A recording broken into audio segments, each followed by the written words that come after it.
Ne görsün diye hiç sen benim yakinen düşürüp görmezsin. Video at görmezsin, film at görmezsin. Adam o yüzünün alacaksın o taraftan. Sen Kanada tarafından. Eğer olsa öyle taraftan alıyorsun. Yansın gelen tarafından. Ne görsün diye ala. Ya taşlardan bakma değil. 那边就是比较著名的一个法，所以还是台湾的。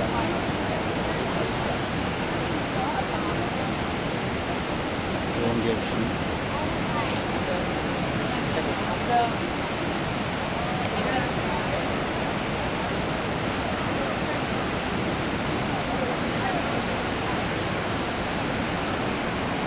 Yani turisti şehirmiş ve yine.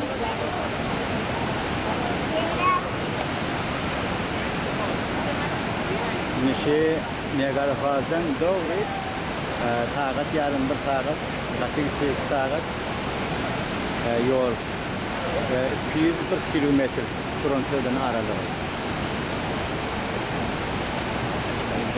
Yaşayan şehrimizde. Bu turistler dünyanın hayat kunca oynaması da geliyorlar.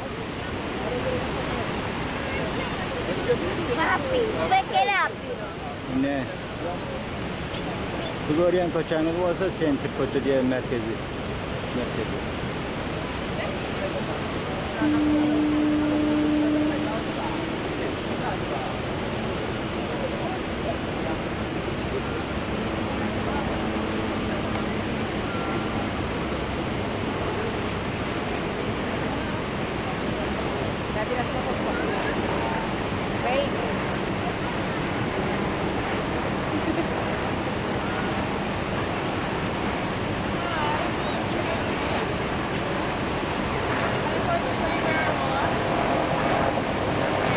Gidin avadan.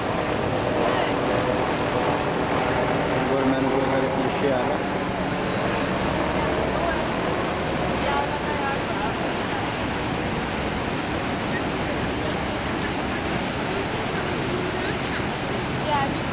Son gelişini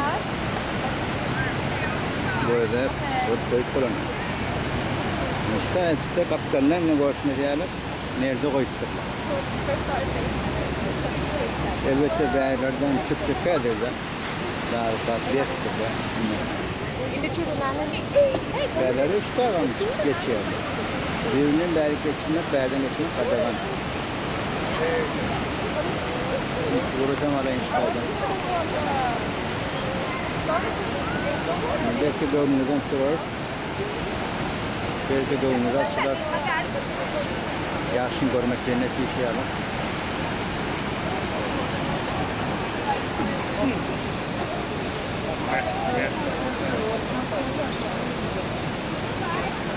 No.